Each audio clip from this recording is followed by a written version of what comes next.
जिनका ये टेस्ट गलत था, 0 मार्क्स थे।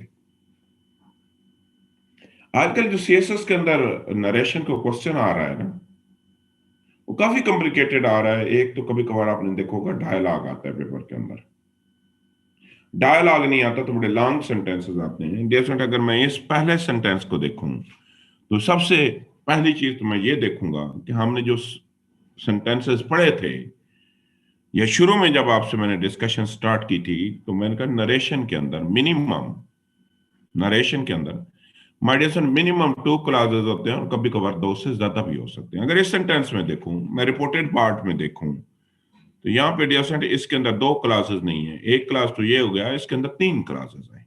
एक क्लास ये है, he is a hard working boy, और ये है असर्टिव सेंटेंस, आपको याद होगा। और अगला पोर्शन जो है माय डियर स्टूडेंट, ये इंटरोगेटिव सेंटेंस है। अब क्वेश्चन ये है, क्योंकि 2 अलग अलग हैं, तो क्या इस साइड को मैं आस्क में चेंज करूंगा, ये साइड को साइड रहने दूंगा? अगर ये सर मैं शुरू में ही आस्क लगा देता हूं तो इसका मतलब है ये दोनों क्वेश्चन है। फिर अगला क्वेश्चन भी is he a hard working boy होना चाहिए। तो इश्यू कभी कभार आता है कि रिपोर्टिंग सेंटेंस जो हैं वो डबल क्लासेस पे मुश्तमिल होते हैं। रिपोर्टिंग नहीं, रिपोर्टेड। जब डबल क्लास पे मुश्तमिल होते हैं, दूसरा उसका इश्यू ये होता है कि वो एक टाइप नहीं होती, वो 2 डिफरेंट टाइप्स होती हैं। उसमें से एक आर्गुमेंटेटिव होगा, ओ सॉरी, एक असर्टिव होगा, दूसरा इंटरोगेटिव होगा। तो हमने तो ये पढ़ा था कि असर्टिव का जो रिपोर्टिंग पार्ट, जो फर्स्ट पार्ट होता है, वो टोल्ड या सेड रहता है, और जो इंटरोगेटिव का होता है वो आस्क में कन्वर्ट होता है। तो यहाँ पे थोड़ी सी आपको इनोवेशन करनी पड़ेगी आपसे। एक इशू पहले में ये था, अगेन दूसरे में भी ये इशू था। बहुत से लोगों ने तो ये जब कैन लिखा हुआ था तो यहाँ पे द पेशेंट रिक्वेस्टेड लिख दिया। रिक्वेस्टेड आ नहीं सकता, क्योंकि again dear student this is question mark. तो बेशक कैन से स्टार्ट हुआ है, ये भी इंटरोगेटिव सेंटेंस है। अच्छा, तीसरा जो था ये डायलॉग था। अब अगेन इसमें 2 मसाइल का सामना करना पड़ा। पहला मसला ये था कि अवैस ना तो सेज है, यहाँ पे देखे ना, अवैस के बाद ये सर ना तो हमारा सेज है और ना ही हमारा सैड है। तो इसका मतलब ये है कि हम क्या समझेंगे। और दूसरा ये है कि डियर स्टूडेंट इसके इर्द गिर्द इन्वर्टेड कामास मौजूद नहीं है, ना तो इधर इन्वर्टेड कामास है डियर स्टूडेंट, ना इधर इन्वर्टेड कामास है। तो नेक्स्ट मसला ये भी हमें पेश आ गया कि हमें इन्वर्टेड कामास नहीं मिल रहे थे। हमें ये नहीं पता चल रहा था कि रिपोर्टेड पार्ट कौन सा है, रिपोर्टिंग पार्ट कौन सा है। माय डियर फ्रेंड, ये तमाम के तमाम वो सेंटेंसेस हैं जिसमें थोड़ी सी आपने इनोवेशन करनी थी, जिसमें आपने माइंड एप्लीकेशन करनी थी। तो अगर मैं इनको चेंज करूं तो डियर फ्रेंड, जो पहला सेंटेंस है मैं ये इसको करूंगा ही टोल्ड मी, क्योंकि यहाँ पे मी मौजूद था, that he was a hard working boy, और अपनी तरफ से थोड़ी सी इनोवेशन की, और अपनी तरफ से इनोवेशन करके आस लिखा, क्योंकि अगला सवाल जो था हमने क्वेश्चन खत्म किया। आप एंड आस्क नहीं करना चाहते तो पूरा रिपोर्टिंग को रिपीट कर दें। रिपोर्टिंग पूरा क्या था, एंड ही आस्क्ड। और आप इवन डियर स्टूडेंट ये भी कर सकते हैं कि अगर ये भी नहीं करना चाहते हैं तो आप इनको 2 अलग अलग सेंटेंस बना दो। आप लिखो he told me that he was a hard working boy, और फुल स्टॉप करके डियर स्टूडेंट इसको सेकंड पोर्शन में लिखो। अब दूसरा मसला क्या है, आप ये भी लिख सकते हो, the patient greeted the doctor with good morning and asked if he could. अच्छा, अब आते हैं डायलॉग पे। डायलॉग का इशू ये होता है कि डियर स्टूडेंट, अगर ना इसके अंदर टाइम का नहीं पता होता, टेंस नहीं होता, जब टेंस नहीं होता तो आपने अपनी मर्जी करनी है। आप अवैस सैड भी लिख सकते हो, आप अवैस सेज भी लिख सकते हो। मेरी एडवाइस ये है कि अवैस सेज लिखो, क्योंकि प्रेजेंट करोगे और तो चेंजेस कम करनी पड़ेंगी। और दूसरी बात कि डायलॉग इट सेल्फ जो होता है ना, ये जो पोर्शन है इसको समझो। जो डायलॉग इट सेल्फ होता है, आप इसको समझो this is in inverted commas. ये पोर्शन आपने समझना है कि ये इन्वर्टेड कॉमास के अंदर है ये पोर्शन। तो अब इसको हमने क्या चेंज किया डियर स्टूडेंट, इसको जब हमने चेंज किया तो मैंने लिखा Awais asked how he is, क्योंकि आस्क लिखूंगा तो टेंस चेंज नहीं करूंगा। और मैं ये भी लिख सकता हूं Awais asked how he was. Awais asked how he was. ठीक हो गया। अब इसके मतलब जो क्वेश्चंस हैं क्वेश्चन करें, then I will move forward.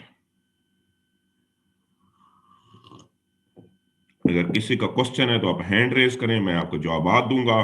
Then आगे की तरफ हम कुछ डायलॉग की तरफ आ जाते हैं। मैं यहाँ पे ये एक पेपर देखें, ये किसी स्टूडेंट का पेपर था, ये नीचे डेट भी लिखी हुई है, इसको जरा पढ़ें। सेम टेस्ट डियर स्टूडेंट, मैंने ये कोई आज से 5 साल पहले एक क्लास में दिया था, ये डेट लिखी हुई है। Class was again consisted on more than 50 people, और वो उस पूरी क्लास में सिर्फ एक स्टूडेंट ने ये सही किए थे। और जैसे जिस स्टूडेंट ने सही लिखे थे उसके ये मैंने उसके लिए कमेंट्स लिखे थे, आज से 5 साल पहले की बात है। मैंने कहा very good, and you can snatch a position in CSS, और नीचे मैंने ब्रैकेट में लिखा हुआ among top 10, and yes she got the first position. ये मलिया इसरार का पेपर है, ये आज भी उसकी वेबसाइट उसकी फेसबुक पे पड़ा हुआ है। बात ये है माय डियर स्टूडेंट बेटे, जब आपने प्रैक्टिस करनी है ना, चीजों पर गौर करना है, तो काम तब बनना है, अदरवाइज नहीं बनना। अब लेट मी मूव फॉरवर्ड। जैसे आजकल आपको पता है कि हमारे पेपर के अंदर डायलॉग आ जाता है, इस टाइप का डायलॉग आता है।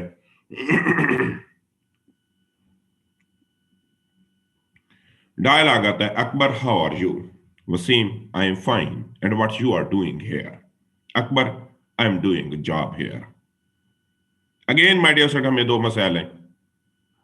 पहला मसला ये है कि अकबर ना तो सेज है ना अकबर सैड है। वसीम अगेन ना तो डियर स्टूडेंट वसीम सेज है ना वसीम सैड है।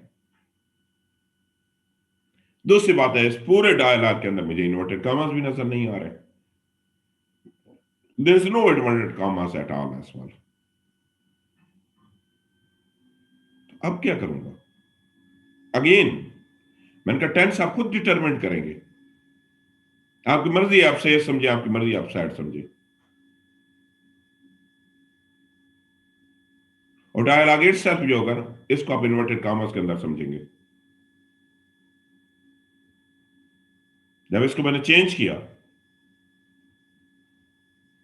पहले मैं इसको प्रेजेंट में चेंज करूंगा। मैं क्या करूंगा, मैंने लिखा अकबर आस्क, क्योंकि क्वेश्चन था, वसीम हाउ ही इज। ज्यादा बेहतर यह है कि नाम लिख दे। यहां पे ऑब्जेक्ट वसीम था ना, अगर वसीम से गुफ्तगू कर रहा है ना, और सेकंड पर्सन हमेशा ऑब्जेक्ट के मुताबिक चेंज होता है। मैं यहां पे वसीम ना लिखता तो मैं इधर ही भी लिखता कि अकबर आस्क, वैसे ज्यादा बेहतर है, पहली दफा नाम ही आता है। Wasim replies that he is fine and further ask what Akbar is doing here. Akbar answer that he is doing a job here. और जैसे अगर मैं इसको पास में करूंगा तो मैं इस पहले आस्क आस्क को आस्क कर दूंगा, और आगे जितने भी मेरे टेंस हैं मुझे टेंस भी चेंज करने पड़ेंगे, मुझे सिंगल वर्ड भी चेंज करने पड़ेंगे। मैं लिखूंगा Akbar ask Wasim how he was, Wasim replies that he was, he is नहीं, and further ask Akbar was, Akbar answered that he was doing a job there. Here नहीं रहेगा, no, this would be converted into there.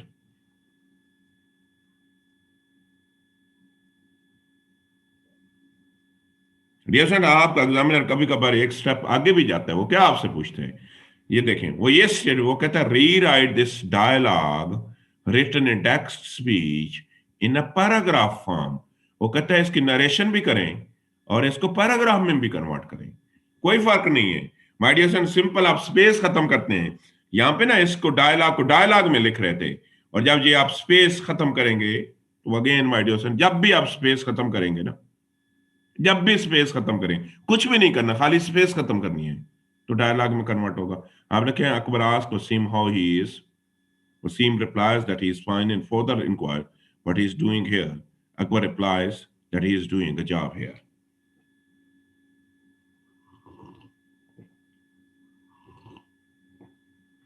तो आप क्या करेंगे माय डियर फ्रेंड, कुछ भी नहीं करना, खाली स्पेस खत्म करनी है।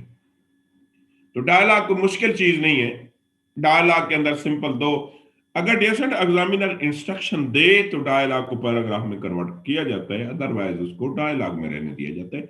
कोई फर्क नहीं है, देखो वही रूल्स है, खाली ये मैंने बुलेट्स में लिखे थे, डायलॉग में लिखा था, सारी वही बातें मैंने स्पेस खत्म कर दी, मैंने पैराग्राफ फॉर्म में कन्वर्ट कर दिया। कुछ भी ना कुछ ऐड किया जाता है इसमें, ना कुछ डिलीट किया जाता है इसमें, वही सेम ही रहता है। हाँ, अपनी तरफ से कनेक्टिविटी क्रिएट करने की वजह से फॉर द मोर और मोर ओवर दो चार ऐसी चीजें ऐड कर सकते हो। जी निम्रा क्वेश्चन करें। सर जी यहाँ निम्रा। पे जो, जी sir, Akbar I am doing a job here, तो हेयर की जगह देयर नहीं आ सकता, लाइक एक बेसिक। मिनट एक मिनट एक मिनट निम्रा, ये तब देर आता जब पहला हिस्सा ये आस्क की जगह क्या होता, आस्क्ड होता। हम ये सिंगल वर्ड को निम्रा उस वक्त चेंज करते हैं जब हमारा पहला पार्ट पास्ट टेंस में हो। यहाँ पे देखें, एक मिनट, यहाँ पे देखें मैंने आस्क्ड लिखा था, क्या लिखा था जिसको मैं सर्कल कर रहा हूं, नजर आ रहा है? Yes sir. तो इसमें हेयर को मैंने किस में कन्वर्ट किया था, देयर में। देयर। क्यों लिखा हुआ है अनसर्ड? बेटा ये एक मिनट, इसकी अपना सेंस ही नहीं बनती है। आपको पता है उसने जवाब दिया था कि वो वहां पे जॉब कर रहा था, उसने जवाब दिया है। जब प्रेजेंट होता है तो प्रेजेंट के साथ देयर आता ही नहीं है, प्रेजेंट में हमेशा हेयर आता है। सर कल वाले लेक्चर में भी एक थोड़ी सी कंफ्यूजन थी कि जो आपने कल बताया था ना कि प्रेजेंट, अगर आप का जो इन्वर्टेड कॉमास में जो आपकी स्पीच नहीं है, अगर वो प्रेजेंट टेंस में है तो आपका आगे से जो टेंस है, दिस है वो दैट में कब चेंज होता है, उसके लिए आपने एक एक्सेप्शन बताई थी, वो रिपीट कर दें प्लीज। जैसे for example they say is this a right time to arrive, hmm. इसको चेंज करेंगे तो दे से, ठीक है, दैट इज दैट अ ना टाइम दैट आएगा। नहीं है, नहीं दिस आएगा, दिस इज, दिस ही आएगा। प्रेजेंट में बेटा दिस ही रहता है, दैट में नहीं कन्वर्ट होता। नहीं, कल आपने एक एक्सेप्शन बताई थी कि अगर यहाँ पे ऑब्जेक्ट होता है, लाइक होता है दे से टू देम या दे से टू मी, नहीं तब नहीं नहीं, वो दिस। और चीज थी, वो और चीज थी। मैंने कहा कि जब ऑब्जेक्ट मौजूद होता है ना, सेड जो होता है सेड नहीं रहता, सेड टोड में कन्वर्ट हो जाता है, उसमें दिस और दैट कोई नहीं था। अच्छा ठीक है, प्रेजेंट टेंस में दिस में ही रहेगा, वो जी चेंज नहीं दिस, होगा। कुछ भी चेंज प्रेजेंट में जो वर्ड्स होते हैं ना सारे के सारे, वो 9 to 10 वर्ड्स बताए हैं, they always remain the same as well. ठीक है, ठीक है, ओके थैंक यू। ठीक हो गया? अच्छा, अब डियर स्टूडेंट हमने एक दो और क्वेश्चन में क्वेश्चन ले लूं, फिर हम छोटी थोड़ी सी नंबर के बाद है हनैन बेग का। जी बेग साहब। सर ये जो वसीम और अकबर वाली एग्जांपल है सर, इसमें आपने हम्म। पास्ट में भी करके दिखाया है और प्रेजेंट में भी, हम्म। तो सर दोनों करेक्ट है? दोनों करेक्ट हैं। देखो मैंने कहा डायलॉग में, किसमें, डायलॉग। डायलॉग में टाइम का जिक्र नहीं होता। अकबर वसीम को पता है कब कब की डायलॉग है? नहीं सर। तो बेटा फिर आपके पास चॉइस है। ठीक है सर, थैंक यू।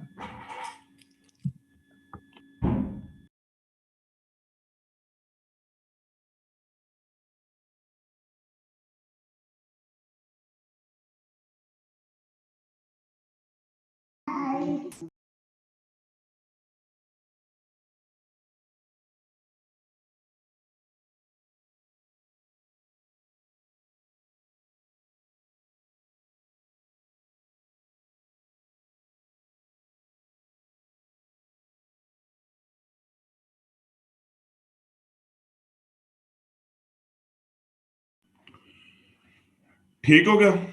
अच्छा, तो बेटे जब मैंने बताया कि जब डायलॉग होता है तो डायलॉग में टेंस अपना अपना, डायलॉग के दो तो इश्यूज होते हैं। पहला डायलॉग का इशू ये होता है कि ना तो सेज होता है ना सैड होता है, दूसरा इन्वर्टेड कॉमास नहीं होते।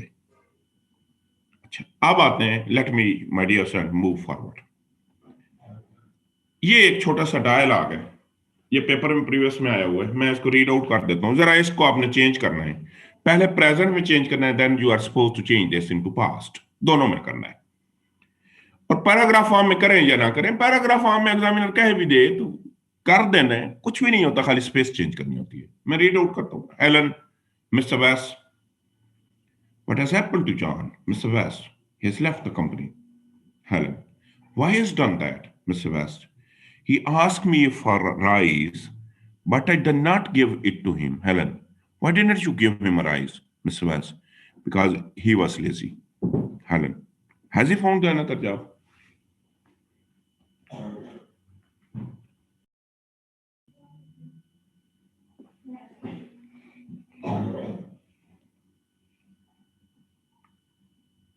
Mr. West, yes, he's working in a film company. Helen, what is his salary like, Mr. West? I think he earns quite a lot. Helen, does he like the new job? Mr. West, I do not know. पहले इसको present में करना है, then dear sentence को आपने past में करना है.